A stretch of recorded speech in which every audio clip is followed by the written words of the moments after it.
कृष्णाय वासुदेवाय हरये परमात्मने प्रणतक्लेश नाशाय गोविंदाय नमो नमः। सर्वमंगल मांगल्ये शिवे सर्वार्थ साधिके शरण्ये त्र्यंबके गौरी नारायणी नमोस्तुते। श्री मार्कंडेय पुराण अंतर्गत श्री दुर्गा सप्तशती स्त्रोत्रमना 5મા અધ્યાયની અંદર ઉત્તર ચરિત્રનો પ્રારંભ થઈ રહ્યો છે અને એમાં દેવતાઓએ કરેલી દેવીની સ્તુતિ અને ચંડમુંડના મુખેથી અંબિકા દેવીના રૂપની પ્રશંસા સાંભળી અને શુંભ વડે તેમની પાસે દૂત મોકલવો અને એ આખી કથા અને એમના ઉદ્ધારની કથા છે આ અધ્યાયની અંદર કહેલી છે।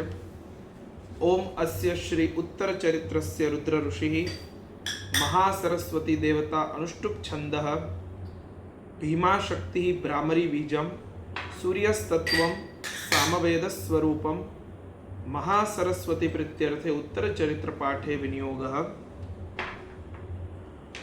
આ ઉત્તર ચરિત્રના ઋષિ રુદ્ર છે અને એમના દેવતા એ મહાસરસ્વતી છે। આનો છંદ છે અનુષ્ટુપ છે અને ભીમા શક્તિ છે અને ભ્રામરિયાનું બીજ છે। સૂર્ય તત્વ છે અને સામવેદ સ્વરૂપ છે। મહાસરસ્વતીની પ્રસન્નતા માટે ઉત્તર ચરિત્રના પાઠમાં આમનો વિનિયોગ કરવામાં આવ્યો છે।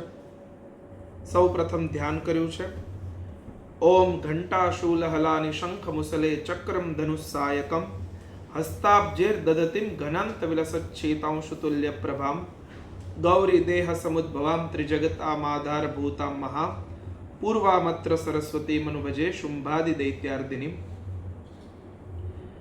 જેઓએ પોતાના કર કમળોની અંદર ઘંટ શૂળ હળ શંખ મુસળ ચક્ર અને ધનુષ્ય બાણ ધારણ કરેલા છે। શરદ ઋતુના શોભા સંપન્ન ચંદ્રમા જેવી જેમની મનોહર કાંતિ છે। જેઓ ત્રણેય લોકોના આધારભૂત છે અને શુંભ વગેરે દૈત્યોનો નાશ કરનારા છે તથા ગૌરીના શરીરમાંથી જેઓ પ્રગટ થયેલા છે તે દેવી મહાસરસ્વતીની હું નિરંતર ભક્તિ કરું છું। ઓમ ક્લીમ ઋષિર્વાચ પુરા શુંભ નિશુંભાભ્યામ અસુરાભ્યામ શચીપતેઃ ત્રૈલોક્યમ યજ્ઞ ભાગાશ્ચ ઋતા મદબલાશ્રયાત। પૂર્વકાળમાં શુંભ અને નિશુંભ નામના અસુરોએ પોતાના બળના ઘમંડમાં આવીને શચીપતિ ઇન્દ્રના હાથમાંથી ત્રણેય લોકનું રાજ્ય અને યજ્ઞ ભાગ છીનવી લીધા। તાવેવ સૂર્યતમ તદ્વદ અધિકારમ તથૈંદવમ કૌબેર મથયામ્યમ ચ ચક્રાતે વરુણસ્ય ચ। તે બંને સૂર્ય ચંદ્રમા કુબેર યમ અને વરુણના અધિકારો પણ ભોગવવા લાગ્યા। વાયુ અને અગ્નિનું કામ પણ તેઓ જ કરવા લાગ્યા।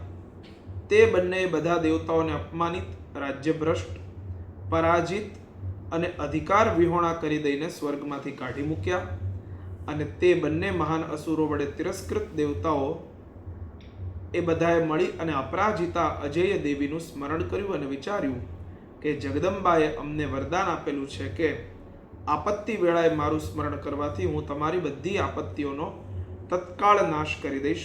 આમ વિચારીને દેવતાઓએ નગાદિરાજ હિમાલય પર ગયા અને ત્યાં ભગવતી વિષ્ણુ માયાની સ્તુતિ કરવા લાગ્યા।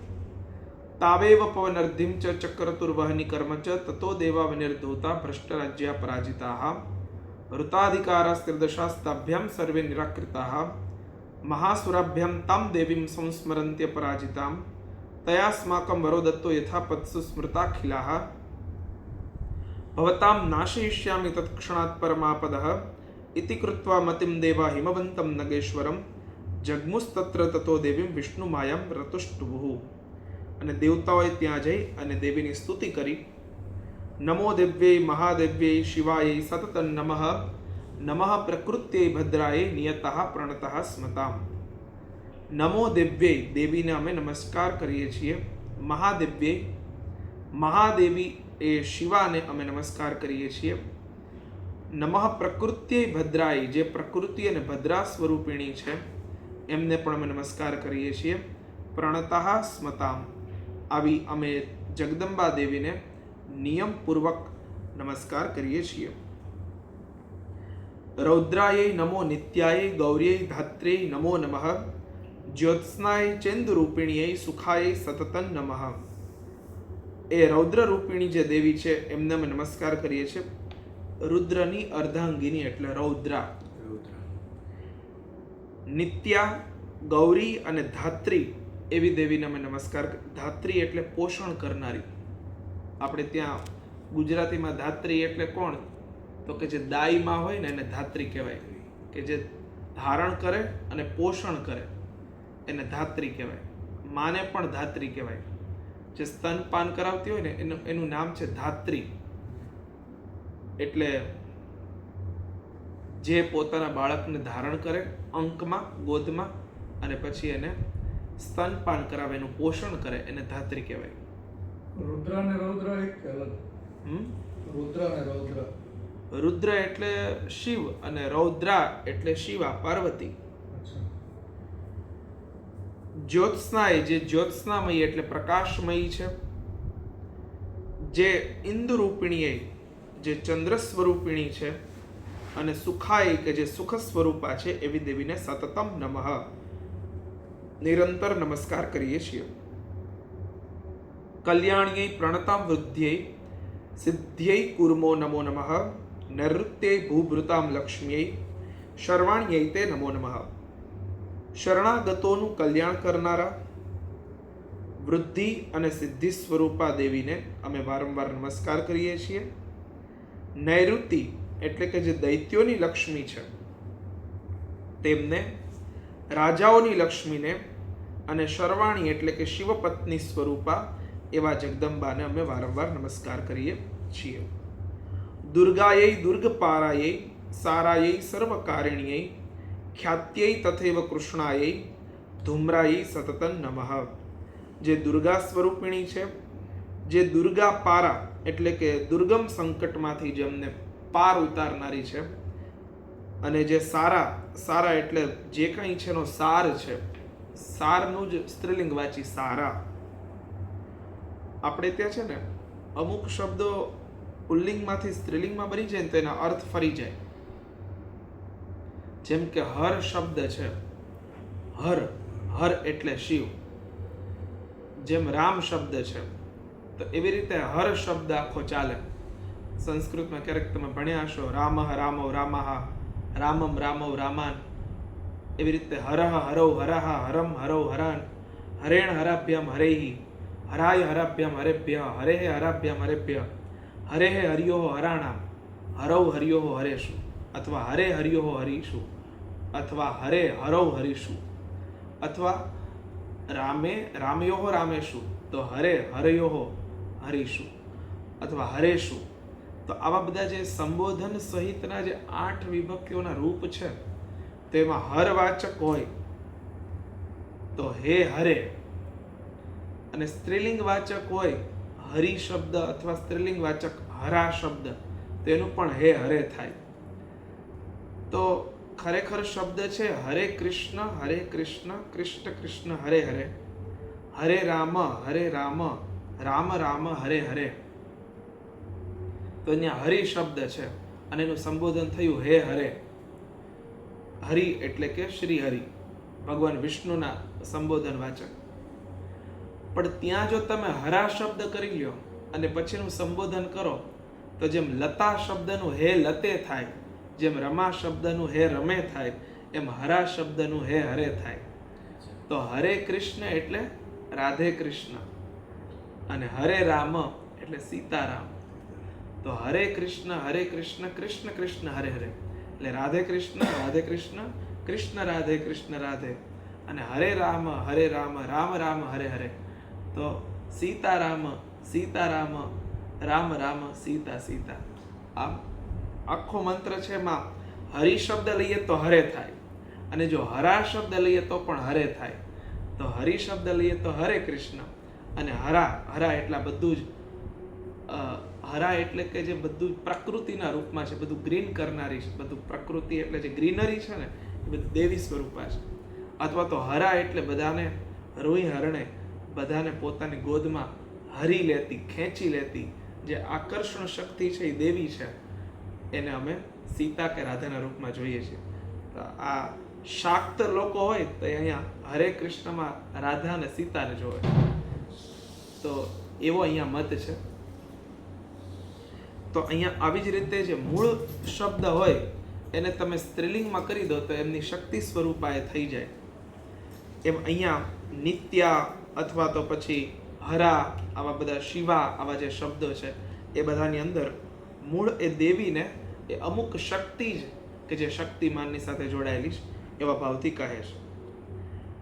તો એ રાજાઓને ત્યાં લક્ષ્મીના રૂપે, નૈઋતિના રૂપે દૈત્યોને ત્યાં લક્ષ્મીના રૂપે, અને શર્વાણી એટલે શિવપત્ની સ્વરૂપા છે. એ દુર્ગા છે અને દુર્ગા પારા છે. એ સારા છે એટલે બધાનો સારભૂત શક્તિ છે. સર્વકારિણી એ બધું જ કરનારી છે એટલે ક્રિયાશક્તિ એ દેવી છે. કાર્ય છે ને એ પુરુષ છે અને ક્રિયા છે ને એ દેવી છે. ખ્યાતિ જે બધી પ્રસિદ્ધિ છે એ પણ દેવીના રૂપમાં છે. કૃષ્ણા એ શ્યામ વર્ણી છે. કૃષ્ણા એટલે દેવી છે, એનું નામ પણ કૃષ્ણાઈ. અને ધૂમ્રાઈ જે ધૂમ્રા દેવી છે, ધુમાડાના રૂપમાં એ દેવી છે, એમને અમે સર્વદા એક દેવીનું એક સ્વરૂપ છે ધૂમાવતી. ધૂમાવતી એટલે ધૂમ્રના રૂપમાં છે. એ દેવીને અમે પ્રણામ કરીએ છીએ. અતિ સૌમ્યાતિ રૌદ્રાય નતાસ્તસ્યે નમો નમઃ. નમો જગત પ્રતિષ્ઠાય દિવ્યૈ કૃત્યે નમો નમઃ. અત્યંત સૌમ્ય અને અત્યંત રૌદ્ર રૂપવાળા દેવીને અમે નમસ્કાર કરીએ છીએ. તેમને અમારા વારંવાર નમસ્કાર છે કે જે જગતના આધારભૂત કૃતિ દેવી છે, એમને પણ અમે નમસ્કાર કરીએ છીએ. આ જગતનો જે આધાર છે કે જેને લઈને આખું જગત પ્રતિષ્ઠિત છે, એ જે આધાર શક્તિ છે ને એને અમે પ્રણામ કરીએ છીએ. એટલે આપણે કોઈ પણ પૂજા થાય એના પહેલા ભૂમિને નમસ્કાર કરીએ. તો એ ભૂમિને નમસ્કાર એટલે આધાર શક્તિ. આધાર શક્તિના રૂપમાં એ દેવી છે કે જેણે આખું આ જગત ધારણ કરી રાખ્યું છે. એટલે આપણે જે આસન ઉપર બેઠા છીએ એ આસન ભૂમિનું આસન છે. ભૂમિ જેના આધારે છે એ છે અનંત. અનંત જેના આધારે છે એ કુર્મ. શેષ તો કુર્માય, શેષાય, અનંતાય, આમ કરીને ભૂમિને પ્રણામ કરીએ છીએ કે ભૂમ્યય નમઃ, કુર્માય નમઃ, અનંતાય નમઃ. તો એ બધાને આપણે પ્રણામ કરીએ છીએ.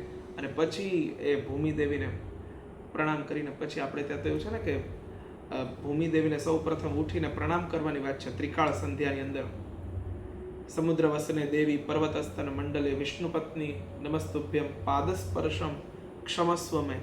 કે હે સમુદ્ર વસને, સમુદ્રના જેણે વસન ધારણ કર્યા છે, વસ્ત્રો, અને પર્વતસ્તન મંડલે એ પર્વતો છે એના વડે તમે અમારું પોષણ કરનારી છો.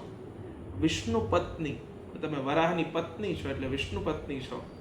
અને અમે પાદસ્પર્શ, અમે મારા ચરણ તમારા ઉપર અડાડીએ ને એના પહેલા ક્ષમસ્વ મેં, તમે અમને ક્ષમા આપનારા બનજો. અને પછી આપણે એ આધાર શક્તિ નમઃ એમને પ્રણામ કરીને પછી ચાલવાનું શરૂ કરીએ. એટલે ઉઠીએ એટલે સૌથી પહેલા કરાગ્રે વસતે લક્ષ્મી, એ પછી તરત આ શ્લોક બોલીને પછી દિવસની શરૂઆત થઈ. આખી આ વાત છે એમાં. તો જગતની જે આધારભૂત આ જે કૃતિ છે ને એ આધાર બિંદુ, જેને આપણે કહીએ છીએ ગણિતમાં એને બિંદુ કહેવાય છે, આધાર બિંદુ. એ જ આ જગતનું એક બિંદુ માત્ર જે છે એ દેવી શક્તિ છે. યા દેવી સર્વભૂતેષુ વિષ્ણુ માયતિ શબ્દિતા નમસ્તસ્યે નમસ્તસ્યે નમસ્તસ્યે નમો નમઃ. જે દેવી સર્વ પ્રાણીઓમાં વિષ્ણુ માયાના નામે ઓળખાય છે. વિષ્ણુની માયા એટલે પોષણ કરત્રી માયા, કે જે બધાનું પોષણ કરે છે. કોઈ વસ્તુ પોતે ને પોતે કન્વર્ટ થવા માટે સમર્થ નથી. જો એ માયા એ શક્તિ ન હોય તો જે કંઈ ખવાય છે એ પોષણના રૂપમાં જે પરિવર્તિત થાય છે એ જે શક્તિ કામ કરે છે એ જગદંબા છે. બાકી તો એ માની લો કે કોઈ અન્ન કે કોઈ ફળ છે એ તો આમ પડ્યું પડ્યું સડી જાય, પણ એ શરીરમાં જાય છે ને પછી એમાંથી જે પોષણ શક્તિ બને છે એ જે કામ થઈ રહ્યું છે એ જગદંબાને લીધે થઈ રહ્યું છે. યા દેવી સર્વભૂતેષુ ચેતનિત્ય વિધીયતે. જે દેવી સર્વ પ્રાણીઓમાં ચેતનાના રૂપમાં છે એમને નમસ્તસ્યે નમસ્તસ્યે નમો નમઃ. યા દેવી સર્વભૂતેષુ બુદ્ધિ રૂપેણ સંસ્થિતા. જે દેવી બધાની અંદર બુદ્ધિ રૂપે સ્થિત છે. નમસ્તસ્યે નમસ્તસ્યે નમસ્તસ્યે નમો નમઃ. યા દેવી સર્વભૂતેષુ નિદ્રારૂપેણ સંસ્થિતા નમસ્તસ્યે નમસ્તસ્યે નમસ્તસ્યે નમો નમઃ. યા દેવી સર્વભૂતેષુ ક્ષુધા એટલે કે ભૂખના રૂપમાં સંસ્થિતા નમસ્તસ્યે નમસ્તસ્યે નમસ્તસ્યે નમો નમઃ. અહીંયા એક નમસ્તસ્યે એની પાછળ એક મંત્ર પૂરો થતો જાય છે. તો આખા ગ્રંથમાં જુઓ તો તમે એક નમસ્તસ્યે પછી નંબર આપેલા છે, તો એ ત્યાં એક મંત્ર પૂરો થયો કે એકવાર નમસ્કાર એટલે આહુતિ આપતા હોય ત્યારે નમસ્તસ્યે સ્વાહા, નમસ્તસ્યે સ્વાહા, નમસ્તસ્યે નમો નમઃ સ્વાહા એમ આહુતિ અપાય. તો આ એક મંત્રની અંદર ટોટલ 3 મંત્ર થાય છે.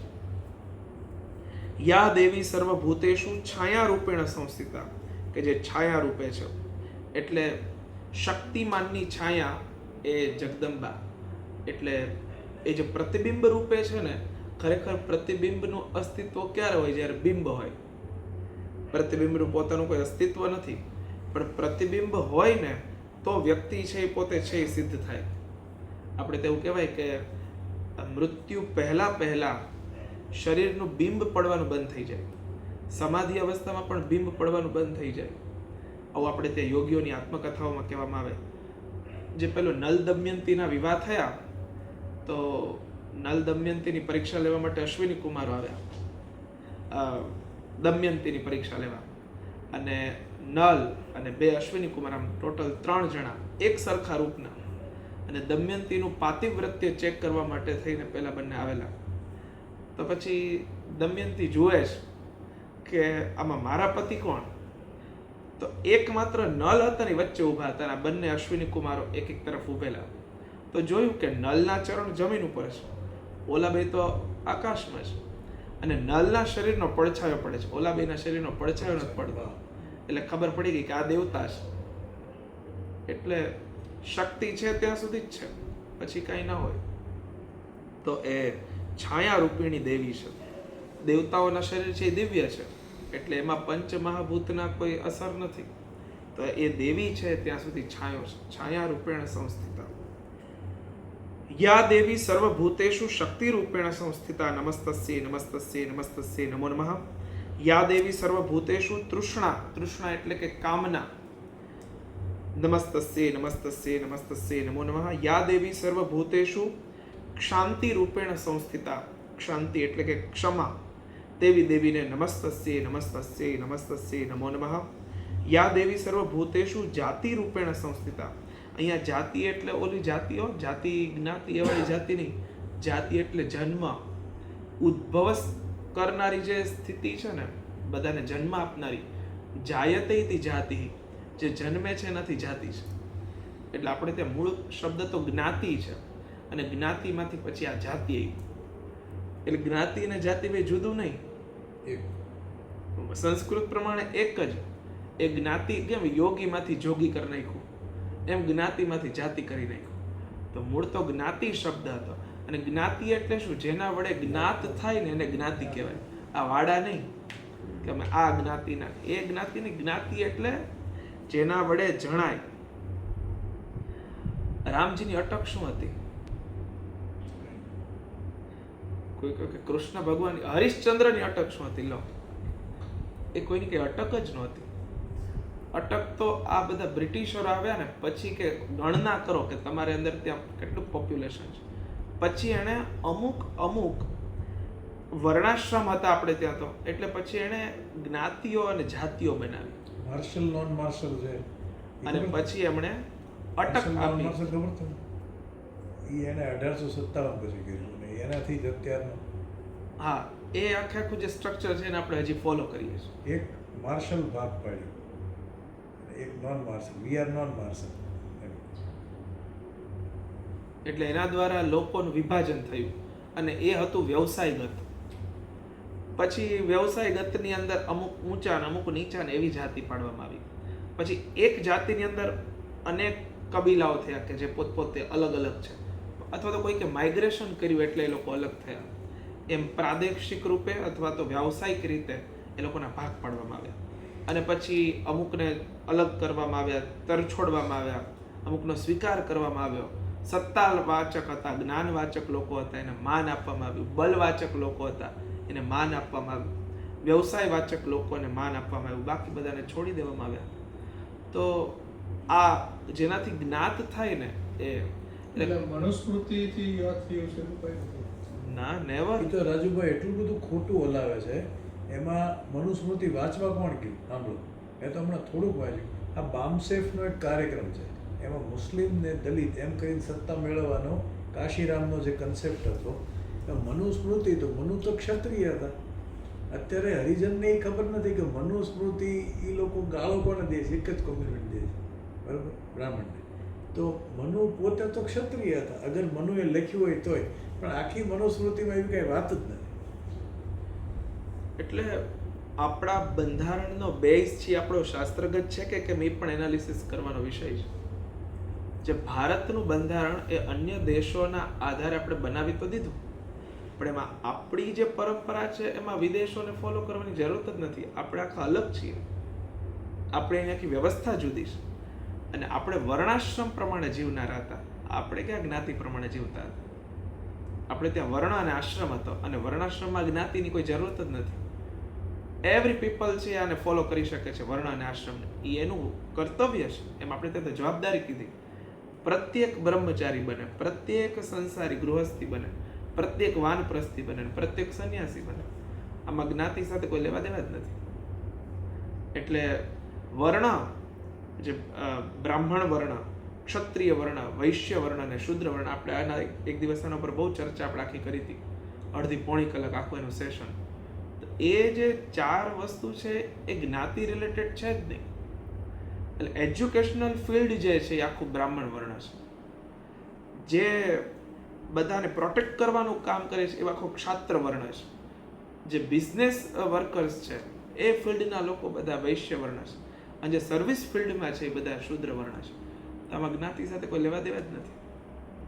એને કે આ લોકો આ કામ કરે, આ લોકો આ કામ, એવું છે જ નહીં. એટલે જો એજ્યુકેશનમાં બધાય છે તો એ બધા બ્રાહ્મણ વર્ણીય છે. એ કામ એ કરે છે. જે બીજાને પ્રોટેક્ટ કરે છે બધા ક્ષત્રિયો છે. એટલે એ ધારાને આપણે સમજી નથી શક્યા અને એ આપણે બધું વિભાજન કર્યું.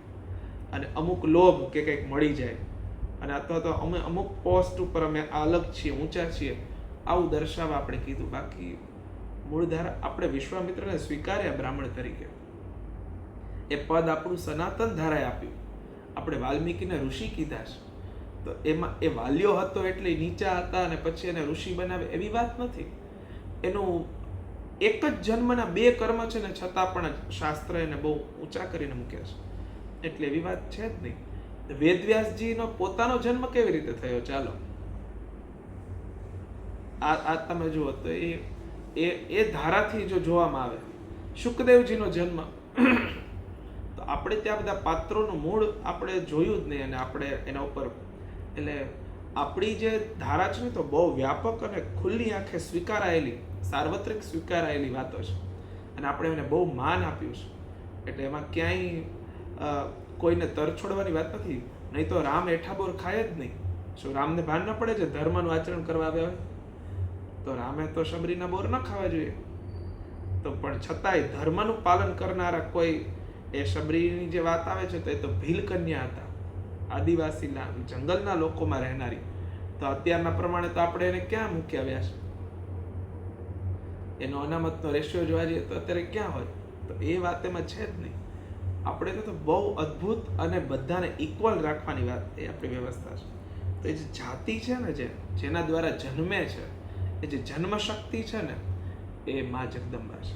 જાતિ યા દેવી સર્વભૂતેષુ લજ્જા રૂપેણ સંસ્થિતા નમસ્તસ્યે નમસ્તસ્યે નમસ્તસ્યે નમો નમઃ.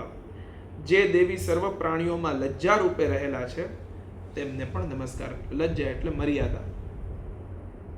યા દેવી સર્વભૂતેષુ શાંતિ રૂપેણ સંસ્થિતા નમસ્તસ્યે નમસ્તસ્યે નમસ્તસ્યે નમો નમઃ. યા દેવી સર્વભૂતેષુ શ્રદ્ધા રૂપેણ સંસ્થિતા નમસ્તસ્યે નમસ્તસ્યે નમસ્તસ્યે નમો નમઃ. યા દેવી સર્વભૂતેષુ કાંતિ રૂપેણ સંસ્થિતા નમસ્તસ્યે નમસ્તસ્યે નમસ્તસ્યે નમો નમઃ. યા દેવી સર્વભૂતેષુ લક્ષ્મી રૂપેણ સંસ્થિતા નમસ્તસ્યે નમસ્તસ્યે નમસ્તસ્યે નમો નમઃ. આ બધા તો સીધા સીધા છે જવાબ. યા દેવી સર્વભૂતેષુ વૃત્તિ રૂપેણ, વૃત્તિ એટલે વ્યવસાય અથવા તો વૃત્તિ એટલે સ્વભાવ, બધાનો સ્વભાવ અને બધાની વૃત્તિ એના રૂપમાં જે દેવી છે એમને અમે નમસ્કાર કરીએ છીએ. યા દેવી સર્વભૂતેષુ સ્મૃતિ રૂપેણ સંસ્થિતા, ભગવદ્ ગીતામાં પણ જે દૈવી સંપદ છે ને એમાં એક સ્મૃતિ છે કે સ્મૃતિ રૂપે એ દૈવી સંપદા જેટલી પણ છે એમાં એક સ્મૃતિ છે. સ્મૃતિ જ્ઞાનમ પોહનમ છે, એ આખી લાઈનમાં સ્મૃતિ શબ્દ છે. તો દેવી સ્મૃતિના રૂપમાં છે. યા દેવી સર્વભૂતેષુ દયા રૂપેણ સંસ્થિતા, સર્વ પ્રાણી માત્રમાં દયા રૂપે એ જગદંબા છે. યા દેવી સર્વભૂતેષુ તુષ્ટિ રૂપેણ નમસ્તસ્યે નમસ્તસ્યે નમસ્તસ્યે નમો નમઃ, એ દેવી બધાની અંદર સંતોષના રૂપમાં, તુષ્ટિ અને પુષ્ટિ, પુષ્ટિ એટલે પોષણ, તુષ્ટિ એટલે સંતોષ, એ દેવી એના રૂપમાં રહેલા છે. યા દેવી સર્વભૂતેષુ માતૃ રૂપેણ સંસ્થિતા, જે દેવી દરેક પ્રાણીઓમાં માતા રૂપે રહેલા છે. યા દેવી સર્વભૂતેષુ ભ્રાંતિ રૂપેણ સંસ્થિતા, બધાની અંદર જે ભ્રાંતિ થાય છે, જે કંઈ પણ ભાસ થાય છે ને એ બધું દેવીના રૂપમાં છે. આપણે જે ભાસ થાય ને કે જેમ પેલો મૃગજળનો ભાસ થાય, હોવા ન નથી પણ જે દેખાય છે આને ભાસ કહેવાય, તો એના રૂપમાં દેવી સ્વયં પોતે જ છે. ઇન્દ્રિયાણામ અધિષ્ઠાત્રી ભૂતાનામ ચાખિલેષુ યા ભૂતેષુ સતતમ તસ્યૈ વ્યાપ્તિ દેવ્યે નમો નમઃ, જે દેવી જીવોના ઇન્દ્રિય સમૂહના અધિષ્ઠાત્રી છે. આ એક એક ઇન્દ્રિયો છે ને એની પોતપોતાની એક શક્તિ છે. આપણે તૃતીય સ્કંદની અંદર આખું ભાગવતમાં જોયું તો એ શક્તિ રૂપે તો એ દેવી છે, પણ એની જે અધિષ્ઠાત્રી છે ને કે આ ઇન્દ્રિય અહીંયા જ રહે, આ કામ આ જ કરે, એ જે મેન્ટેન કરનારી જે છે ને એ ઇન્દ્રિયની સમૂહની અધિષ્ઠાત્રી. કારણ કે ઇન્દ્રિયોને ખબર નથી કે મારે શું કરવાનું છે. ઇન્દ્રિયો નહીતર તો આમથી તેમ શરીરમાં ગમે ત્યાં ભાગે, પણ એની જે અધિષ્ઠાત્રી છે ને એને મેન્ટેન કરનારી શક્તિ એ જગદંબા છે. એટલે આમાં તો બધી જ જગ્યાએ જેમ રામચરિતમાનસમાં સકલ રામમય જાની, એમ આમાં કંઈ છૂટતું નહીં હોય, બધું જ સર્વભૂતેષુ યા દેવી બધી જગ્યાએ એ જ છે. સર્વ પ્રાણીઓમાં તે હંમેશા વ્યાપ્ત રહેનારી છે. વ્યાપ્ત એટલે વ્યાપક રહેનારી છે બધામાં. એ વ્યાપ્તિ દેવી જે છે એમને પણ અમે વારંવાર નમસ્કાર કરીએ છીએ. ચિતિ રૂપેણ યાકૃત્સ્નમ એતદ વ્યાપ્ય સ્થિતા જગત નમસ્તસ્યે નમસ્તસ્યે નમસ્તસ્યે નમો નમઃ, જે દેવી બધા જગતને ચૈતન્ય રૂપે વ્યાપ્ત કરીને રહેલા છે તેવી દેવીને અમે નમસ્કાર કરીએ છીએ. ચૈતન્ય એટલે કે સજીવપણું જે છે એ દેવી છે. જો એ સજીવપણું નીકળી જાય તો પદાર્થ માત્ર વધે, એટલા માટે જેમાંથી ચૈતન્યપણું નીકળી જાય ને એનો વિકાસ થવાનું બંધ થઈ જાય. આ જ લાકડું જો વૃક્ષમાં આમનામ રહ્યું હોત તો એનું ચૈતન્યપણું વિકસિત થયું હોત, પણ એની ચૈતન્યથી કાઢી લેવામાં આવે. એટલે અહીંયા કોઈ ડાળીઓ ફૂટવાની સંભાવના નથી, યદ્યપિ કાષ્ઠ છે છતાં પણ, કારણ કે એનું ચૈતન્યપણું છે નષ્ટ થઈ ગયું. એટલે ચૈતન્યપણું હોય એમાં વિકાસની સંભાવનાઓ છે, ચૈતન્યપણું જાય એટલે વિકાસ અટકી જાય, જડ થઈ જાય. એટલા માટે જળમાંથી ચૈતન્યનું સંભાવના સંપૂર્ણપણે છે, પણ એમાં ચિત્ત શક્તિ હોવી જોઈએ, ચૈતન્ય શક્તિ હોવી જોઈએ. એટલા માટે તો જળમાંથી નૃસિંહ નારાયણ પ્રગટ થયેલા છે. એટલે જળની અંદર પણ ચૈતન્ય તો છે જ. આપણા વેદાંતના શાસ્ત્રો તો એમ કહે છે કે જે જળ છે ને એ શું છે, તો કે એની અંદરનું ચૈતન્ય સૂતેલું છે. એટલે આ કાષ્ઠ છે તો કાષ્ઠ શું કામ છે, તો કે એક તો જળ છે, આ વધવાની સંભાવના છે આની અંદર. બીજું કે આ જ્વલનશીલ છે, તો આ ગમે એટલું જૂનું હશે, નવું હશે, શણગારેલું હશે કે તોડેલું તૂટેલું હશે, પણ એને તમે સળગાવો એટલી સળગશે. આની દાહિકા શક્તિને તમે નાશ નહીં કરી શકો. એનો મતલબ એ થયો કે આની અંદર ચૈતન્ય તો પડેલું જ, પણ એ ત્યારે સુપ્ત છે, સૂતેલું ચૈતન્ય છે. જો આને કોઈ દિવાસળી ચાપે તો તરત જ પ્રજ્વલિત થાય, મતલબ આની અંદરની અત્યારે ચૈતન્ય શક્તિ બંધ છે. કોઈ આ કાગળ છે તો એ કાગળ છે જ તે. તો આની અંદરની ચૈતન્ય શક્તિ શું છે, તો કે ક્યારેક કોઈ પાંદડું હશે, કંઈ ઘાસ ફૂસ હશે કે જેમાંથી આ કાગળ બન્યું, તો એનામાં જે કંઈ છે ને બધું આનામાં છે, પણ એનામાં વિકસિત થવાની જે સંભાવના હતી હવે આમાં નથી. આ કાગળ હવે વિકસિત નહીં થાય, આમાંથી પાંદડાઓ નહીં ફૂટે. હા, પણ એનામાં દાહિકા શક્તિ છે, આમાં છે.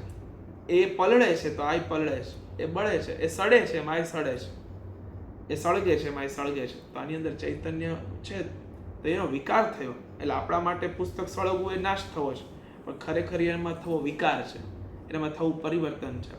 એટલે સળગે તો પાછી રાખ બને તેમાંથી માટી બને તેમાંથી પાછું એક વૃક્ષ બને. તો એની યાત્રા છે એ આપણા માટે એ એક નષ્ટ થવું છે.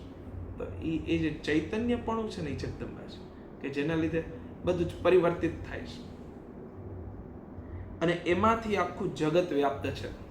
એ જે કાંઈ પણ થઈ રહ્યું છે એ જે પરિવર્તનશીલતાની જે તાકાત છે એ જગદંબા છે.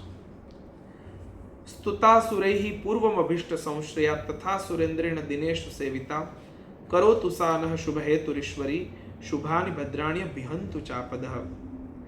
અગાઉના સમયમાં પોતાના અભિષ્ટની પ્રાપ્તિ થવાથી દેવતાઓની જેમને સ્તુતિ કરી હતી અને દેવરાજ ઇન્દ્રે ઘણા દિવસો સુધી જેમની સેવા કરી હતી તે કલ્યાણના સાધનભૂત ઈશ્વરી અમારું કલ્યાણ અને મંગળ કરે તથા તમામ આપત્તિઓનો નાશ કરી નાખે. યા સાંપ્રતમ ચોદ્ધત દૈત્યતાપિતે રસ્માભિરીશાચ સુરેર નમસ્યતે યાચ સ્મૃતા તત્ક્ષણમેવ હંતિનઃ સર્વા પદો ભક્તિ વિનમ્ર મૂર્તિભિઃ. ઉદ્દંડ દૈત્યો વડે સતાવાયેલા અમે બધા દેવતાઓ જે પરમેશ્વરીને આ સમયે નમસ્કાર કરીએ છીએ અને ભક્તિથી વિનમ્ર બનેલા મનુષ્યો વડે સ્મરણ કરાતા જ જેઓ સમસ્ત વિપત્તિઓનો તરત જ નાશ કરી દે છે તે જગદંબા અમારું સંકટ દૂર કરે. અહીંયા દેવતાઓ આવી રીતે સ્તુતિ કરે કે એમ લાગે કે જાણે શાક્ત ગ્રંથ વાંચે તેમ લાગે કે સૌથી ઉપર દેવી છે, વૈષ્ણવ ગ્રંથ વાંચે તેમ લાગે કે સૌથી ઉપર નારાયણ છે, શૈવ ગ્રંથો વાંચ્યો તો એમ લાગે કે શિવ જ સર્વોપરી છે. તેમ થાય કે આમાં ખરેખર સાચું કોણ છે? એલા એવું નથી. વાત એવી છે કે તમને જે ગમે છે એ ઈષ્ટનો તમે ગ્રંથ જે તમારો ખરેખર સાધ્ય માર્ગ છે એ પકડો તો એની પરમ ઉચ્ચ કક્ષાનું જે કંઈ પણ તત્વતઃ જ્ઞાન છે એમાં આપેલું છે. એટલે વેદવ્યાસજી આપણને બરોબરનું ભાથું બાંધી દીધું છે કે તમને જે જોઈએ છે ને આમાં છે. જો તમે શૈવ છો તો તમે પહેલા શિવ પુરાણ વાંચો, તમારી શૈવી ભક્તિ છે ને એ દ્રઢ થશે. તમે વૈષ્ણવ છો તો તમે વિષ્ણુ પુરાણ વાંચો, વૈષ્ણવ ગ્રંથો વાંચો, તમારી એ વૈષ્ણવતા સિદ્ધ થાય. પછી એ વાંચીને એ બરોબર દ્રઢ થઈ જાય, એની પતિવ્રતા ભક્તિ સિદ્ધ થઈ જાય, પછી બાકીનું બધું વાંચે. એટલે અમુક પંથના અમુક પર્ટિક્યુલર ગ્રંથ છે, આ વાંચતા જ એવું લાગે કે દેવીથી કઈ નાસ્તિ કિંચિત પરામ અંબા, અંબાથી પરામ કંઈ નથી. જે કંઈ છે બધું આદિ ચૈતન્ય એ જ છે, એનાથી જ બધું છે. હવે ત્યાં આપણે ભાગવતજીમાં જોઈએ તો બધું જ વિષ્ણુમય છે.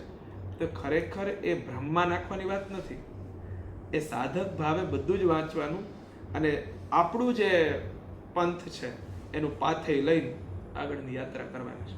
એટલે મૂળામાં ભરમાઈ જવાની વાત નથી. નહીતર તો એવું લાગે કે આ 9 દિવસ પૂરા થશે તો કે પછી આ તો બધું પતી ગયું, નવરાત્રી ગઈ, પછી પાછું ભાગવત લઈ તો એમ લાગે કે પેલું બધું તો એકમાં મન ચોંટી જાય, પછી એમાંથી બીજે જઈએ તો પછી એમ થાય કે આ છે તો આ છે. તેમાં ભ્રમિત થવાની વાત જ નથી. મૂળ આપણે આપણો પંથ પકડીને કરવાનું છે કે હું એક જ પંથનો માણસ છું, આ બાકી બધા તો છે. એટલે મસ્તક બધે ને અમે પર સરેન્ડર એક જગ્યાએ થાય એવી વાત છે. તો આ બધા આપણી પાસે વેરાયટી છે, એ બધાનો સ્વાદ લેવાનો છે. એટલે વૈષ્ણવો છે ને એ પણ નવરાત્રિ ઉજવે, એમાં નવ વિલાસ હોય, ભગવાનની સમક્ષ નવ વિલાસના નૃત્યો થાય. ત્યાં ગરબાનો કોન્સેપ્ટ નથી. તો શિવજી છે તો અહીંયા શિવ શક્તિની પૂજા છે, તો એ લોકો આધાર શક્તિ જે થાળું છે એમાં એમની પૂજા કરે છે. તો ગાણપત્ય છે તો અહીંયા સ્કંદ માતાની પૂજા છે, ગૌરી ગણેશની પૂજા છે. તમે બંગાળની આખી જે પૂજાનો કોન્સેપ્ટ જોવો તો એમાં ગૌરી અને ગણેશ બેની પૂજા છે. એ જ વસ્તુ મહારાષ્ટ્રમાં પણ જોવા મળે છે. ત્યાં જે દેવીની પૂજા થાય છે સાથે ગણેશજીની પૂજા થાય છે. તો એ ગૌરી એટલે ગાણપત્યો વિચારે કે અમારા ઈષ્ટની માતાનો તહેવાર છે, તો એ રૂપે પૂજા કરે છે. તો દરેક લોકોને માટે એ પોતાના એક ઈષ્ટ છે એ મુખ્ય છે. એટલે માટે આપણે ત્યાં શંકરાચાર્યજીએ પંચદેવની ઉપાસનાનો કોન્સેપ્ટ, એક મુખ્ય હોય બાકીના 4 સાઈડ હોય, પાછો વિષ્ણુ વચ્ચે હોય તો બાકીના 4 સાઈડ હોય, શિવ હોય તો બાકીના 4, ગણેશજી વચ્ચે હોય તો બાકીના 4, સૂર્ય વચ્ચે હોય તો બાકીના, અને દેવી વચ્ચે હોય તો બાકીના 4. આમ પંચદેવની ઉપાસનાની વાત છે. તો પોતાના ઈષ્ટ મુખ્ય હોય, બાકીના એટલે પછી એમાં ભરમાઈ ન જાય. પછી એટલા માટે જ ઉપાસના કરે કે વૈષ્ણવ એટલા માટે નવરાત્રિના ઉપવાસ કરે કે કૃષ્ણ રાજી થાય, રાધાજી રાજી થાય. તે જગદંબાના મહિષાસુર મર્દિનીની પૂજા નહીં કરે, એ રાધાજીમાં જ જગદંબાનું. કોઈ રામાનંદી હશે તો એ સીતાજીમાં જ, કે આ જ બધું જ છે અમારા માટે, અમારી જગદંબા સીતા છે. તો આવી રીતની આપણી બહુ ઓપન માઇન્ડેડ, એટલે એવી પૂજા પદ્ધતિઓ, એવી ઉપાસના પદ્ધતિઓ એ પ્રમાણે. નહીતર તો ભરમાઈ જવાય. તમે શાસ્ત્રો બદલો તો રસ્તા બદલી જાય, રસ્તા બદલી જાય તો સંપ્રદાય બદલી જાય, તો બધું બદલી જાય. એટલે એવી વાત નથી આપણે ત્યાં. એટલે ત્યાં આ બધા મહાત્મ્યથી આપણને ખાલી એનું તત્વતઃ જ્ઞાન થાય, બસ આ જ મુદ્દો છે. અને વેદવ્યાસજી આપણને બધું ક્લિયર કરી દીધું. નહીતર વેદમાં આપણે ગોથા ખાતા હોત, પણ આ સ્ટોરી બેઝ બનાવીને આપણને આપ્યું.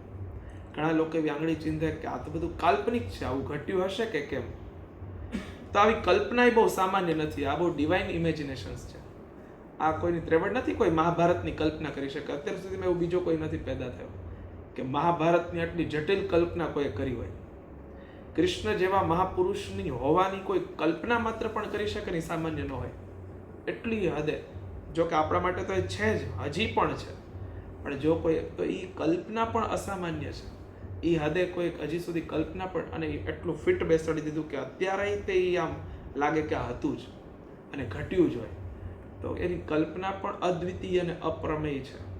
તો આમાં આવા અનેક જગ્યાએ એવું લાગે કે આપણને એમ થાય કે અહીંયાથી તો આખો રસ્તો બદલી દઈએ. તો એવા ઉત્સવો કે એવા પર્વો કે આવા શાસ્ત્રોના વાંચનમાં ભરમાવાની વાત નથી, એમાં શ્રદ્ધા બલવતી બનાવવાની વાત છે. ઋષિ કહે છે, એવમ સ્તવાદ યુક્તાનામ દેવાનામ તત્ર પાર્વતી સ્નાતુમ અભ્યાયતો એ જાહ્નવ્યા નૃપનંદન. ઋષિ રૂવાચ, ઋષિ કહે છે કે હે રાજન, આ પ્રમાણે દેવતાઓ જ્યારે સ્તુતિ કરી રહ્યા હતા ત્યારે પાર્વતી દેવી ગંગાજીના જળમાં સ્નાન કરવા માટે ત્યાં આવ્યા. સા બ્રવિત્તાન સુરાન શુભ્રુર ભવદ્ભિ સ્તુયતે ત્રકા શરીર કોશતશ્ચાસ્યા સમુદ્ભૂતા બ્રવિચ્છિવા. એ સુંદર ભવાવાળા એ ભગવતીએ દેવતાઓને પૂછ્યું કે તમે બધા અહીં કોની સ્તુતિ કરો છો? ત્યારે તેમના જ શરીર કોશમાંથી પ્રગટેલા દેવી શિવા બોલ્યા.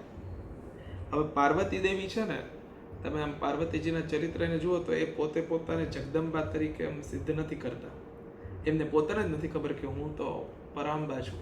એમને પછી જ્ઞાન કરાવવામાં આવે છે, અને પછી શિવજી એમને બધો ઉપદેશ કરે છે, અને પછી એક સાધકના ભાવમાં છે. પાર્વતીમાં છે ને સાધકની જે ભૂમિકા હોય ને એમ શિવજીની સમક્ષ બેસીને બધું શીખે છે, જાણે છે. એટલે સતી હતા ની બાજુમાં બેસતા. પાર્વતીજી વામાંગી થતા, પણ એ સામે શિષ્યના ભાવથી બેસીને પહેલા બધું જાણતા. પત્નીનો ભાવ તો પછી હતો. તમે વામાંગે સ્થિતા નટરાજ રાજ નમો નમઃ, એ જે નટરાજ સ્તુતિમાં છે તો એ વામાંગે તો પછી થતા. એટલે આપણે તે એક દક્ષિણાંગી હોય ને એક વામાંગી હોય સ્ત્રી. એટલે દક્ષિણાંગી ધર્મ સમય હોય પૂજાઓમાં ને એમાં, બાકી વામાંગી હોય આપણે તે રથની અંદર ડાબી બાજુ હોય. એટલે કે આપણે તો ઇન્ડિયામાં ગાડીમાં ડાબી બાજુ જ હોય રથની અંદર. પિતૃણામ પાદ પૂજન, પિતૃની પૂજામાં પત્ની ડાબી બાજુએ હોય. અભિષેક થાય ત્યારે ડાબી બાજુ હોય. એટલે તમે જુઓ તો આપણા દેવતાઓના મંદિરો હોય ને એમાં લક્ષ્મીજી છે એ નારાયણની ડાબી બાજુ હોય, કારણ કે અભિષેકની મુદ્રામાં એ ઉભેલા છે. ત્યાં આપણે અભિષેક કરવાનો હોય, એટલે ત્યાં એવી રીતે સ્વરૂપ સ્થાપેલા હોય. ગુરુ છે ને એ હરિ કરતા હંમેશા એમની ડાબી બાજુ હોય, જ્યાં લક્ષ્મીજી ઊભા હોય. એટલા માટે આપણે ત્યાં દેવી છે એ ગુરુ સ્વરૂપિણી છે. આપણે ત્યાં અમુક સંપ્રદાયમાં દેવી જ પોતે ગુરુ છે. એટલે શિવ તંત્ર ના બધામાં દેવી છે એ ગુરુ છે, અને એ આપણને શિવ એટલે ગુરુ દ્વારા આપણને આપણા હર કે હરિ અથવા તો ઈષ્ટ સાધ્ય મળે. એટલે માં છે ને એ જ કહી શકે કે તારા પિતા આ છે, એના સિવાય કોઈ ન કહી શકે. આપણે ત્યાં આ કોનું રવિન્દ્રનાથ ઠાકુરનું કે એમનું જ કોઈકનું વાક્ય છે કે જગદંબા સિવાય પિતાનું જ્ઞાન બીજું કોઈ ન કરાવી શકે, એ જ કરાવી શકે. એટલે આખી દુનિયાનું જ્ઞાન છે ને એ પણ એ જ કરાવે, અને એના પિતાનું જ્ઞાન પણ એ જ કરાવે. આ માં છે ને એ પરમ ગુરુ છે. એટલે ઉપનિષદોમાં જ્યારે સમાવર્તન સંસ્કાર થાય ત્યારે સૌથી પહેલા દેવ તરીકે કોણ, તો કે માતૃદેવો ભવ. એ ગુરુ શિષ્યના કાનમાં સમાવર્તન સંસ્કારમાં કે તું જ્યારે આશ્રમ છોડીને બહાર નીકળ ને ત્યારે તારા પ્રથમ ગુરુએ, તારા પ્રથમ ઈષ્ટ એ માતૃદેવો ભવ, પછી પિતૃદેવો ભવ, અને પછી આચાર્ય દેવો ભવ, અને પછી સ્વાધ્યાયનમાં પ્રબોધિતવ્ય, આવા બધા સંસ્કારો આપે. તેમાં સૌથી પહેલી શિક્ષા આપે કે તું તારી માતાને ગુરુ માનજે, ભગવાન માનજે, અને પછી એની પૂજા કરજે. એટલે ગૌરી જ ગુરુ છે આપણા માટે. તો એ જ આપણા માટે આ બધું બનીને આવે છે. તો પાર્વતીજીની કંઈક આવી જ ભૂમિકા છે, એમને ખ્યાલ નથી હોતો. તેમના શરીર કોષમાંથી પ્રગટેલા દેવી શિવા બોલ્યા, સ્તોત્રમ મમૈતત્ ક્રિયતે શુંભ દૈત્ય નિરાકૃતૈઃ દેવૈઃ સમેતૈઃ સમરે નિશુંભેન પરાજિતૈઃ શરીર કોષાદ યત્યસ્યાઃ પાર્વત્યા નિસ્સૃતાંબિકા કૌશિકીતિ સમસ્તેષુ તતો લોકેષુ ગીયતે તસ્યાં વિનિર્ગતાયાં તુ કૃષ્ણભુત્સાપી પાર્વતી કાલિકેતિ સમાખ્યાતા હિમાચલ કૃતાશ્રયા તતોંબિકાં પરમ રૂપમ બિભ્રાણાં સુમનોહરમ દદર્શ ચંડો મુંડશ્ચ ભૃત્યૌ શુંભ નિશુંભયોઃ તાભ્યમ શુંભાય ચાખ્યાતા અતિવ સુમનોહરા કાપ્યાસ્તે સ્ત્રી મહારાજ ભાસયંતી હિમાચલમ. શુંભ નામના દૈત્ય વડે તિરસ્કૃત અને યુદ્ધમાં નિશુંભના હાથે પરાજિત થઈને અહીં એકઠા થયેલા આ સઘળા દેવતાઓ મારી જ સ્તુતિ કરી રહેલા છે. પોતે બોલે છે અને પોતાના કોષમાંથી પ્રગટેલા એ શિવા એ બોલે છે. પાર્વતીજીના શરીર કોષમાંથી દેવી અંબિકાનો પ્રાદુર્ભાવ થયો. તેથી તેઓ સમસ્ત લોકોમાં કૌશિકી કહેવાય છે. કોષમાંથી થયા એટલે કૌશિકી. દેવી કૌશિકીના પ્રગટ થયા પછી પાર્વતી દેવીનું શરીર એક કાળા વર્ણનું બની ગયું. તેથી તેઓ હિમાલયમાં આશ્રય કરી રહેલા કાલિકા દેવીના નામે પ્રગટ થયા. ત્યારબાદ શુંભ અને નિશુંભના સેવકો ચંડ અને મુંડ ત્યાં આવ્યા અને તેમણે પરમ મનોહર રૂપ ધારણ કરનારા અંબિકા દેવીને જોયા. એટલે જે ગૌર વર્ણ હતો ને એ બહાર આવી ગયો, અને જે વધ્યો એ શ્યામ વર્ણ હતો. એટલે ગૌર વર્ણા છે એ અંબિકા દેવી છે એ પ્રગટ થઈ ગયા, અને જે વધ્યો શ્યામ રંગ એમાંથી કૌશિકી અથવા તો કાલિકા એવા નામે એક કાળકા ભદ્રકાલી છે એ પ્રગટ થયા. અને પછી તેઓ શુંભ પાસે જઈને બોલ્યા, એક અત્યંત મનોહર સ્ત્રી છે જે પોતાની દિવ્ય કાંતિથી હિમાલયને પ્રકાશિત કરી રહી છે. આ શુંભ અને નિશુંભ છે ને એમના સેવક ચંડ અને મુંડ હતા, અને એ બંને આવી રીતે પોતાના મહારાજને કહે છે કે એક અત્યંત મનોહર સ્ત્રી છે કે જેનું સ્વરૂપ એટલું બધું અદ્ભુત છે કે નથી આખો હિમાલય પ્રકાશિત છે. એટલે હિમાલયના દીકરી હતા ગૌરી પાર્વતી, પર્વતના દીકરી એટલે પાર્વતી. એટલે એ પોતે એટલા અદ્ભુત છે મને કહે છે. અને પછી કહે છે કે તેવું ઉત્તમ રૂપ ક્યાંય કોઈએ પણ જોયું નહીં હોય. આ બંને લોકો છે ને કામનાના રૂપમાં છે. કામનાના રૂપમાં અત્યંત ઈચ્છાઓ જે થાય ને એ જો ઈચ્છાઓ છે ને એ વારંવાર ફુગાની જેમ જન્મે, પરપોટાની જેમ. માણસના મનની અંદર આમ દિવસે અને રાત્રે અલગ અલગ ઈચ્છાઓ, અને એક ઈચ્છા પૂરી થાય ને પછી હંમેશા ઈચ્છા ગર્ભિણી હોય છે. એનામાંથી એક બીજી ઈચ્છા, એક ઈચ્છામાંથી એક બીજી ઈચ્છા, અને એ ઈચ્છા ક્યારેય પૂરી ન થાય. એક પછી એક પછી એક. તો આમાં કહે કે એ ઈચ્છાના રૂપમાં આ બંને હતા.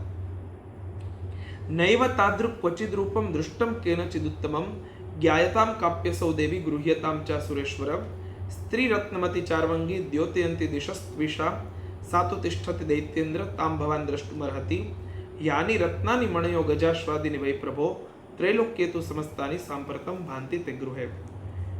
તેવું ઉત્તમ રૂપ ક્યાંય કોઈએ પણ જોયું નહીં હોય તેવી તે દેવી કોણ છે તેની ભાળ મેળવો અને તેને ગ્રહણ કરી લો. સ્ત્રીઓમાં તો તે રત્ન છે. તેમના પ્રત્યેક અંગ ઘણા જ સુંદર છે તથા તે પોતાના સુંદર અંગોના તેજથી સમસ્ત દિશાઓમાં પ્રકાશ ફેલાવી રહી છે. અત્યારે તે હિમાલય પર જ હાજર છે, તેને ત્યાં તમે જોઈ શકો છો. ત્રણેય લોકોમાં મણીઓ, હાથીઓ, ઘોડા વગેરે જે પણ રત્નો છે તે બધા જ અત્યારે તમારા ઘરમાં શોભી રહ્યા છે. હાથીઓમાં રત્નભૂત ઐરાવત, પારિજાતનો વૃક્ષ અને ઉચ્ચૈશ્રવા ઘોડો, આ બધું તમે ઇન્દ્ર પાસેથી લઈ લીધું છે. હંસો વડે જોતરાયેલું આ વિમાન પણ તમારા આંગણામાં શોભી રહ્યું છે. જે રત્નભૂત અદ્ભુત વિમાન કે જે અગાઉ બ્રહ્માજી પાસે હતું તે હવે તમારે ત્યાં લાવવામાં આવ્યું છે. મહાપદ્મ નામનો આ નિધિ તમે કુબેર પાસેથી છીનવી લાવ્યા છો. સમુદ્રે પણ તમને કિંજલકીની માળા ભેટ આપેલી છે કે જે કેસરોથી પદ્મરાગથી સુશોભિત છે અને જેના કમળ ક્યારેય કરમાતા નથી. આ કિંજલકીની માળા એવી કે જે ક્યારેય કરમાય નહીં એવી માળા. એવા પુષ્પો સ્વર્ગમાં થાય છે કે જેની માળાઓ ક્યારેય પણ કરમાતી જ નથી. એ પેલી વાત છે ને કે એ જ માળા જે નારાયણના ગળામાં હતી ને પછી એમણે દુર્વાસાને આપી. દુર્વાસાને થયું કે લાવ હું ઇન્દ્રને આપું, અને ઇન્દ્રએ લઈને પછી પેલા એરાવત ઉપર મૂકી, અને એરાવત તો આમ ઉડાડીને ફેંકી. વૈજયંતી એ આ કિંજલકીનીનો જ એક પ્રકાર છે, વૈજયંતી, કિંજલકીની આ બધી. હવે એ માળા ફેંકી એટલે દુર્વાસા તરત જ ક્રોધે ભરણાને કહ્યું કે જા મૃત્યુલોકમાં 100 આંખવાળો થાય, એટલે પછી શતાક્ષ બન્યા એવું એમને શ્રાપ મળ્યો. એટલે પછી મૃત્યુલોકમાં પડ્યા અને પછી તપ કર્યું, પછી પાછા ગયા. આવી આખી કથા છે. તો એ એમના કમળ ક્યારેય કરમારતા નથી એવી એ માળા પણ આ દૈત્યો પાસે છે. ઐરાવતઃ સમાનિતો ગજરત્નમ પુરંદરા પારિજાત તરુશ્ચાયમ તથૈવોચ્ચૈ શ્રવાહયઃ વિમાનમ હંસ સંયુક્તમેત તિષ્ઠતિ તૈંગણે રત્નભૂત મિહાનિતમ યદાસિદ વેદસોદ્ભુતમ નિધિરેશ મહાપદ્મા સમાનિતો ધનેશ્વરાત કિંજલકિનીમ દદૌ ચાબ્ધિર માલમમ્લાન પંકજામ. કહે છે કે સુવર્ણની વૃષ્ટિ કરનારું વરુણનું છત્ર પણ તમારા ઘરમાં છે, તથા શ્રેષ્ઠ રથ કે જે અગાઉ પ્રજાપતિના અધિકારમાં હતો તે પણ હવે તમારી પાસે જ છે. છત્રમ તે વારુણમ ગેહે કાંચનસ્ત્રાવિ તિષ્ઠતિ તથાયમ સ્યંદનવરો યહ પુરાસિત પ્રજાપતે મૃત્યોરુક્રાંતિદા નામ શક્તિરીશત્વયા હૃતા પાશ સલિલ રાજસ્ય ભ્રાતુસ્તવ પરિગ્રહે. હે દાનવેશ્વર, મૃત્યુની ઉત્ક્રાંતિદા નામની જે શક્તિ છે તે પણ તમે છીનવી લીધી છે, અને વરુણનો પાશ છીનવી લીધો છે, અને સમુદ્રમાં થતા સર્વ પ્રકારના રત્નો તમારા ભાઈ નિશુંભના અધિકારમાં છે. અગ્નિએ પણ પોતાની મેળે જ શુદ્ધ કરેલા 2 વસ્ત્રો તમારી સેવામાં અર્પણ કરેલા છે. નિશુંભસ્યાબ્ધિ જાતશ્ચ સમસ્તા રત્ન જાતયઃ વહનિરપી દદૌ તુભ્યમ અગ્નિ શૌચે ચ વાસસી એવં દૈત્યેન્દ્ર રત્નાની સમસ્તાન્ય ઋતાની તે સ્થિરત્નમેષા કલ્યાણી ત્વયા કસ્માન ગૃહ્યતે. કહે છે કે હે દૈત્યરાજ, આ પ્રમાણે બધા જ રત્નો તમે એકઠા કરી લીધા, અને તો પછી સ્ત્રી રૂપ આ જે રત્ન છે, જે કલ્યાણમય દેવી છે, તેને પણ તમે પોતાના અધિકારમાં કેમ કરી લેતા નથી? આ સેવકો છે એ બધા ઇન્દ્રિય રૂપમાં છે, અને ઓલા કામનાના રૂપમાં છે. અને ઇન્દ્રિયો છે એ હંમેશા અલગ અલગ ઈચ્છાઓ કરવાની છે, પણ જો આપણે એના પર કંટ્રોલ ન કરીએ અને કામનાઓની પૂર્તિ કરવા જઈએ તો કામના હરેક ક્ષણે કણે ફરી વખત નવી કામનાને જન્મ આપે. અને બધા ઇન્દ્રિય રૂપ જે નાના મોટા દૈત્યો છે એ બધા સપોર્ટ કરે છે કે ચાલો તમે આ કરો. જેમ શૂર્પણખાએ રાવણને ચડાવે, બસ એવી રીતે આ બધા. ઋષિ કહે છે, ઋષિરુવાચ નિશમ્યેતિ વચ શુંભ સતદા ચંડ મુંડયો પ્રેષયામાસ સુગ્રીવમ દૂતમ દિવ્યા મહાસુરમ ઇતિ ચેતી ચ વક્તવ્યા સાગત્વા વચનાન મમ યથા ચાભ્યતિ સંપ્રીત્ય તથા કાર્યમ ત્વયા લઘુ. ચંડ અને મુંડના આ વચનો સાંભળીને શુંભે મહાદૈત્ય સુગ્રીવને દૂત બનાવીને દેવી પાસે મોકલ્યો અને કહ્યું કે તું મારી આજ્ઞાથી તે દેવીની આગળ આવી વાતો કહેજે, અને એવો ઉપાય કરજે કે જેનાથી પ્રસન્ન થઈને તે સત્વરે અહીં આવી જાય. ત્યારે તે દૂત જ્યાં દેવી હાજર હતા તે પર્વતના અત્યંત રમણીય પ્રદેશમાં ગયો અને મધુર વાણીમાં કોમળ વચન બોલ્યા. સ તત્ર ગત્વા યત્રાસ્તે શૈલોદ્દેશેતિ શોભને સા દેવીમ તત પ્રાહશ લક્ષણમ મધુરય આગિરા. હવે દૂત એ પેલા પોતાના સ્વામીની સારી વાતો પાર્વતીજી આગળ કહે છે. દેવી દૈત્યેશ્વર શુંભ ત્રૈલોક્ય પરમેશ્વર દૂતોહમ પ્રેષિતસ્તેન ત્વત્સકાશમિહાગતઃ. કહે છે કે હે દેવી, દૈત્યરાજ શુંભ છે ને આ સમયે ત્રણેય લોકોના પરમેશ્વર, બધાના પરમેશ્વર છે, તેમણે મોકલેલો હું દૂત છું અને તમારી પાસે જ આવ્યો છું. આપણે ત્યાં બહુ બધા દૂત બનીને ગયા. દૂતની આખી પરંપરા છે. એમાં તમે જુઓ તો રામદૂત મેં માતુ જાનકી, રામદૂત અતુલિત બલધામા. તેમાં કોણ? હનુમાનજી દૂત બની ગયા છે. ત્યાર પછી અંગદ પણ દૂત બની ગયેલો છે રામાયણમાં. મહાભારતમાં કૃષ્ણ ભગવાન દૂત બનીને ગયા છે. ઘટોત્કચ દૂત બનીને ગયા છે. ઘટોત્કચ ભીમ અને હિડિંબાના પુત્ર, એ પણ સમજાવવા ગયેલા, એ પણ આખી કથા છે. એમ અહીંયા આ લોકો દૂત બનીને ગયા.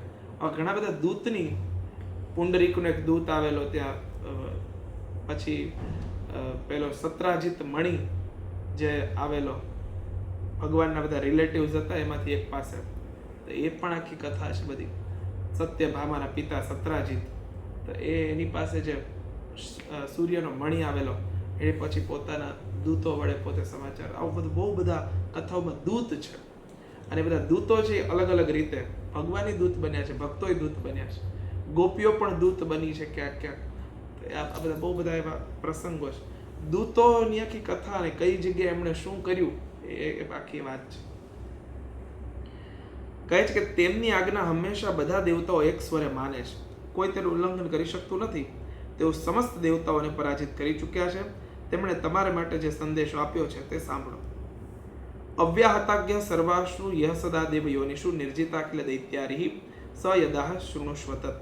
જો અહીંયા સમજવા જેવું એ છે કે તેમની આજ્ઞાનું કોઈ ઉલ્લંઘન કરતું નથી ને તેઓ સમસ્ત દેવતાઓને પરાજિત કરે, તો આપણે શું અહીંયા ઓલા ડેવિલ ને આ દેવતાઓ ને રાક્ષસો ને એની જ ખાલી એમાં વાત છે? તો કે ના, અહીંયા ગુડ ક્વોલિટીઝ આર દેવતાઓ અને બેડ ક્વોલિટીઝ આર દાનવો. એટલે આ જ સંગ્રામ ભૂમિ છે. આમાં જે દૈત્યો છે ને એ પોતે ક્યારેક સ્વર્ગ ઉપર હાવી થઈ જાય. સ્વર્ગ એટલે સદવિચાર, સત્કાર્ય, સદગુણ, સંસ્કાર, અને એ પછી બધું જ આગળ લગાડી દે, અસત્કાર્ય, અસદવિચાર. તો એનું ક્યારેક આધિપત્ય થઈ જાય, તામસી વૃત્તિનું. એટલે આ યુદ્ધ ભૂમિમાં દેવતાઓ એ સદગુણો અને દાનવો એટલે દુર્ગુણો. એટલે આ બેનું જ યુદ્ધ ચાલે છે અને બધાને સ્વર્ગ જોઈએ છે. એટલે આપણે જ્યારે આવી કથાઓ વાંચીએ ને ત્યારે ફક્ત એ કોઈ કેરેક્ટર્સ નથી બાંધતા, એ બધા ગુણધર્મો બાંધે છે. અને એમાં દેવતાઓ છે એ સત્યનો, જે યોગ્ય છે એનો સાથ આપે છે. બાકી તો ખરેખર દેવતાઓ કરતાં વધારે તપસ્વી દાનવો છે. પણ છતાં પણ એ લોકોએ પોતાની શક્તિનો પ્રયોગ બહુ ખોટી રીતે કર્યો.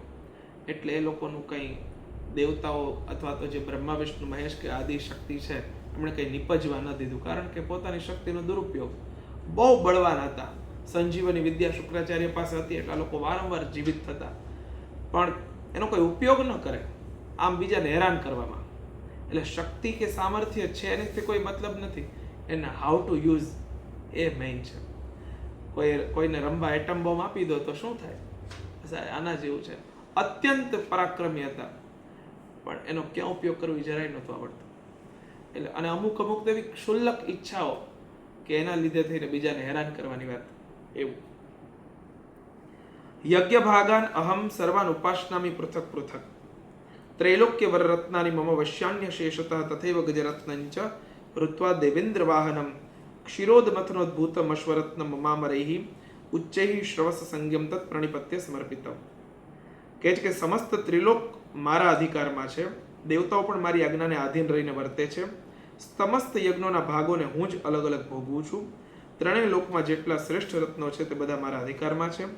દેવરાજ ઇન્દ્રનું વાહન ઐરાવત કે જે હાથીઓમાં રત્ન સમાન છે તે મેં છીનવી લીધો છે.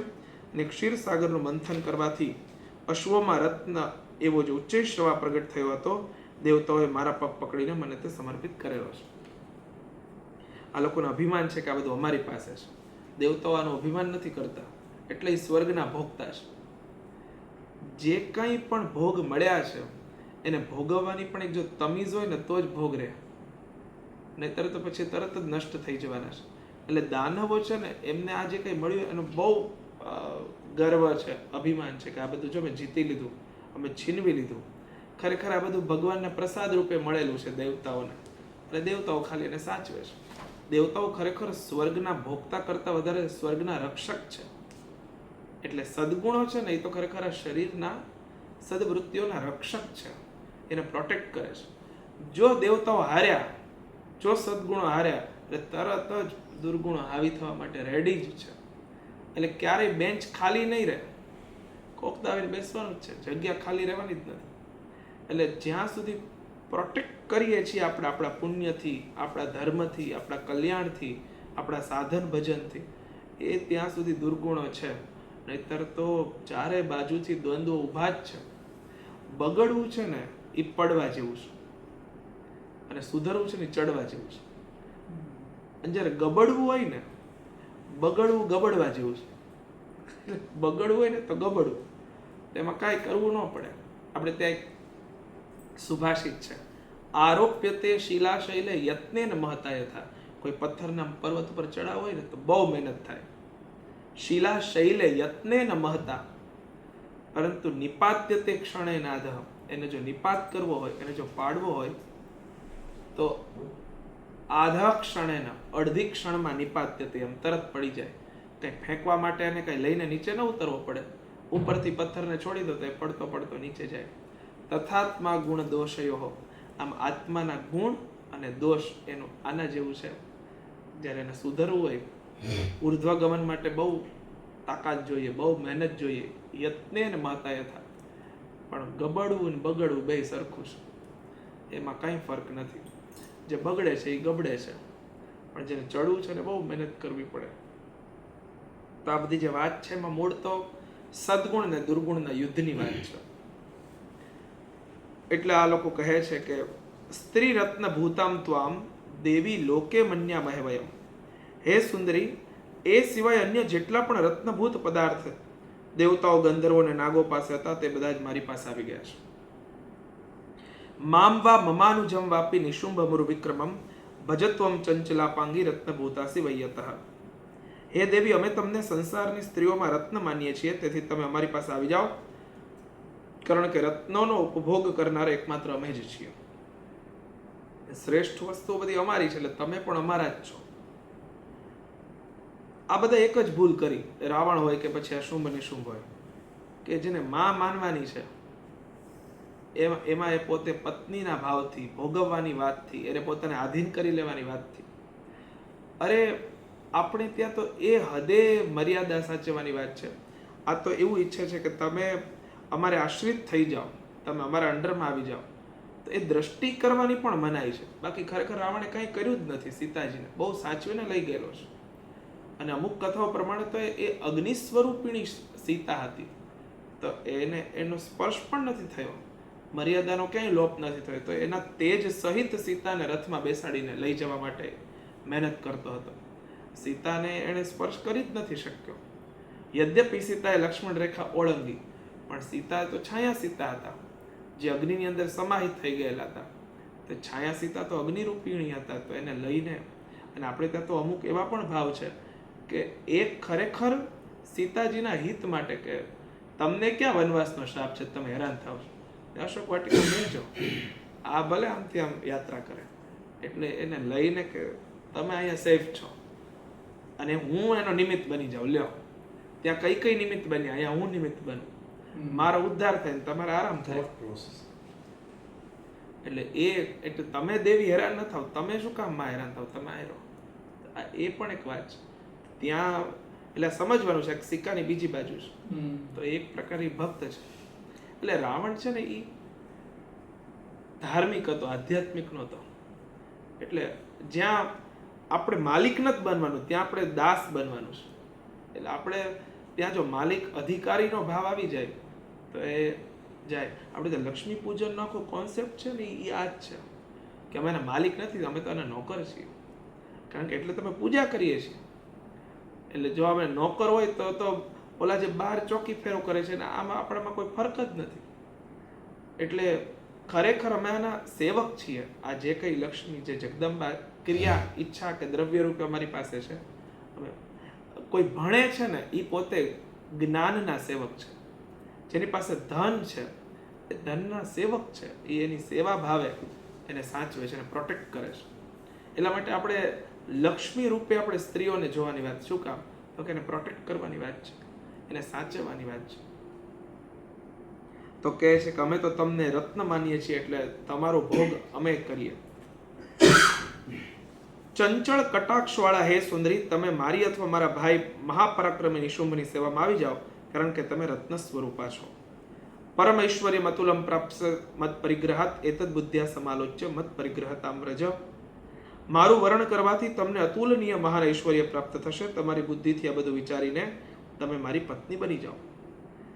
આમ કરીને એમણે પોતે દેવીને જ્યાં માં માનવાના હતા ત્યાં પોતે આ પત્નીનો ભાવ કર્યો. શુંગે હા, એટલે એમ કહે છે કે તમે અમે બે ભાઈઓની સેવામાં આવી જાઓ. એમ અમે બે ભાઈઓ.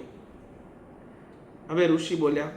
ઋષિ રૂવાચ ઇત્યુક્તા સા તદા દેવી ગંભીરાંત સ્મિતા જગૌ દુર્ગા ભગવતી ભદ્રા યદમ ધાર્યતે જગત. દૂતના પ્રમાણે કહેવાથી કલ્યાણમયી ભગવતી દુર્ગા દેવી જેઓ જગતને ધારણ કરે છે તેઓ મનોમન ગંભીર ભાવે હસ્યા અને આ પ્રમાણે બોલ્યા. દેવ્યુવાચ સત્યમુક્તમ ત્વયા નાત્ર મિથ્યા કિંચિત ત્વયોદિતમ ત્રૈલોક્યાધિપતિ શુંભો નિશુંભશ્ચાપી તાદૃશ. દેવી કહે કે હે દૂત, તે સાચું કહ્યું છે, એમાં જરા જેટલું પણ ખોટું નથી. શુંભ ત્રણેય લોકોનો સ્વામી છે ને નિશુંભ પણ તેના જેવો જ પરાક્રમી છે. કિમ ત્વત્ર યત પ્રતિજ્ઞાતમ મિથ્યા તત્ક્રિયતે કથમ શ્રૂયતામ અલ્પબુદ્ધિત્વાત પ્રતિજ્ઞાયા કૃતાપુરા. કે છે કે પરંતુ આ બાબતમાં મેં જે પ્રતિજ્ઞા કરી લીધેલી છે તેને હું મિથ્યા કેમ કરી શકું? મેં પોતાની અલ્પ બુદ્ધિને કારણે અગાઉથી જે પ્રતિજ્ઞા કરી રાખેલી છે તે સાંભળ. માં તો માં છે ભાઈ. યોમામ જયતિ સંગ્રામે યોમે દર્પમ વ્યપોહતી યોમે પ્રતિબલો લોકે સમે ભરતા ભવિષ્યતિ. એ કે જે મને યુદ્ધમાં જીતી લેશે, જે મારા અભિમાનને ચૂર્ણ કરી દેશે તથા સંસારમાં મારા જેવો જે બળવાન હશે તે જ મારો સ્વામી થશે.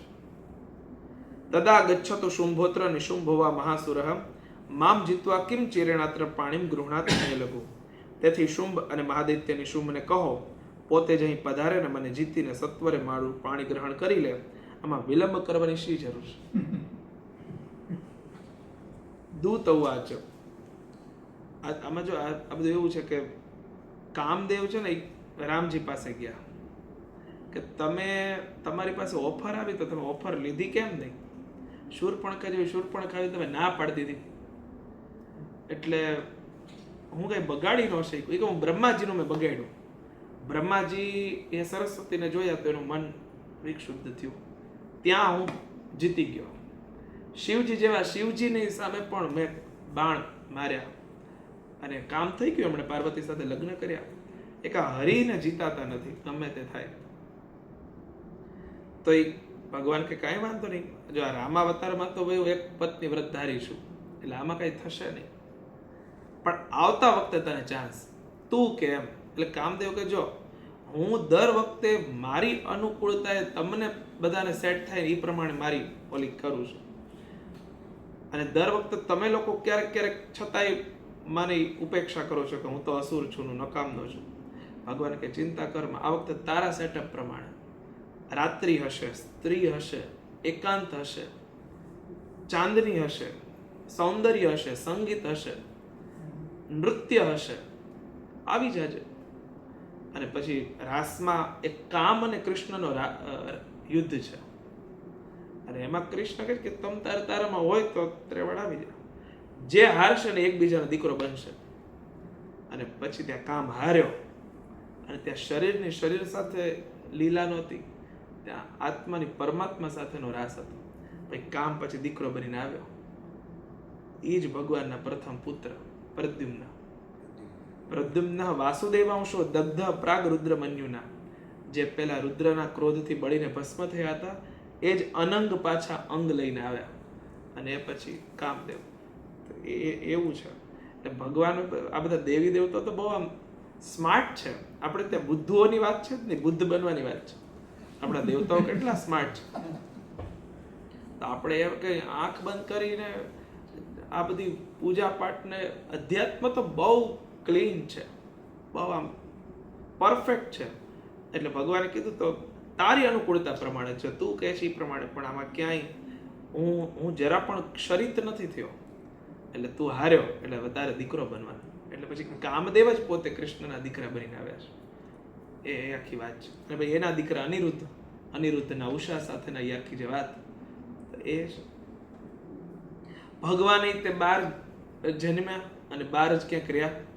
એના દીકરા તો જન્મ્યા ભેગા કોક ઉપાડી ગયું, 12 વર્ષે પાછા આવ્યા, 16 વર્ષે. એના દીકરાને તો પછી કોક પરણવા માટે કોક ત્રીજું જ લઈ ગયું. એટલે આખા યદુકુળમાં કોઈ સીધા એક બલરામજી છે લીગલી આખી ફાઇલ લઈને 2 જણા આધાર કાર્ડ લઈને પરણ્યા છે. બાકી તો કોઈ કાંઈ છે જ નહીં. બધું આખો યદુકુળમાં બધું આમને હાલે છે. કોકના લગ્નમાં પાછા 2 વેવાય હામ બાંધે, મેં કદાચ ડોકું ઉડી જાય એમાં પાછું તો લગ્ન તો થતા જ હોય, બાંધીને પણ લગ્ન કરી લે. કૃષ્ણનો આખું 10મા સ્કંદ બહુ મજાનો છે. એટલે આ એવું છે. તો દેવી કે કેવું હોય તો આપણે બે પેલા યુદ્ધ કરીએ. એટલે જે પતિ પત્ની બનવાના જ ભાવે મેં પેલા 2 બાંધે, અને બાંધે પછી જો જીતી જાય એ પણ પતિ જીતે તો પત્ની સરેન્ડર થાય કે જે જીતે એ મારા પતિ બને. હવે દૂત બોલ્યા, હે દેવી, અવલિપ્તાસી મેવમ ત્વમ દેવી બ્રૂહિ મમાગ્રતઃ. દૂત ઉવાચ, દૂત બોલ્યો, હે દેવી, તમે ઘમંડી છો, મારી આગળ આવી વાતો ન કરો. ત્રણેય લોકમાં એવો કયો પુરુષ હશે કે જે શુંભ અને નિશુંભની સામે ઉભો રહી શકે છે? અવલિપ્તાસી મેવમ ત્વમ દેવી બ્રૂહિ મમાગ્રતઃ ત્રૈલોક્ય કઃ પુમાંસ તિષ્ઠ દગ્રે શુંભ નિશુંભયો. પણ આ તો જો કે ચા કરતા કેટલી ગરમ છે. એને એમ છે કે અમે તો કંઈક, મારા સ્વામી તો કંઈક છે. એને ખબર નથી કે આ દેવી છે ફક્ત સુંદરી નથી, આ તો જગત સ્વામીની છે, પણ એને પોતાના સ્વામીનું છે. અન્યશામપી દૈત્યાનામ સર્વે દેવાના વૈયુધિ તિષ્ઠંતી સમ્મુખે દેવી કિમ પુનઃસ્ત્રીત્વમેકિકા. દેવી, બીજા દૈત્યો સામે પણ બધાય દેવતાઓ યુદ્ધમાં ઉભા રહી શકતા નથી, તો પછી તમે એકલા સ્ત્રી હોય કેવી રીતે ઉભા રહી શકશો? ઇન્દ્રાદ્યા સકલા દેવાસ્તસ્થુર યેષામ ન સંયુગે શુંભાદીનામ કથમ તેષામ સ્ત્રી પ્રયાસસી સમ્મુખમ. શુંભ વગેરે જે દૈત્યો સામે ઇન્દ્ર વગેરે બધા દેવતાઓ પણ યુદ્ધમાં ઉભા રહી શક્યા નથી, તેમની આગળ તમે સ્ત્રી હોઈને કેવી રીતે આમ નજીક જશો? સાત્વમ ગચ્છ મયે વોક્તા પાર્શ્વમ શુંભ નિશુંભયો કેશાકર્ષણ નિર્ધૂતા ગૌરવામાં ગમિષ્યસી. તમે મારા કહેવાથી જ શુંભ અને નિશુંભ પાસે ચાલ્યા આવો. આમ કરવાથી તમારું ગૌરવ સચવાઈ જશે. નહીતર તો જ્યારે તેઓ તમારા વાળ ઝાલીને ઘસડશે ત્યારે તમારે પોતાની પ્રતિષ્ઠા ગુમાવીને જવું પડશે. દેવ્યુવાચ, માતાજી બહુ શાંતિથી, એવમ એતદ બલિ શુંભો નિશુંભશ્ચાતિ વીર્યવાન કિમ કરોમિ પ્રતિજ્ઞામે યદના લોચિતા પુરા સત્વમ ગચ્છ મયુક્તમ તે યદિ તત્ સર્વમાદ્રતઃ તદા ચક્ષ્વા સુરેન્દ્રાય સચયુક્તમ કરોતુ તત્. ઓમ. કહે છે કે તારું કહેવું બરાબર છે. શુંભ બળવાન છે, નિશુંભ પણ બહુ પરાક્રમી છે, પણ શું કરું? પ્રતિજ્ઞા મારી પ્રતિજ્ઞા લેવાઈ ગઈ એટલે હવે કઈ ન થાય. મેં આ પહેલા સમજ્યા વિચાર્યા વગર યદ અનાલોચિતા, મેં જરાય વિચાર્યા વગર પૂરા પહેલા પ્રતિજ્ઞા કરી લીધેલી છે.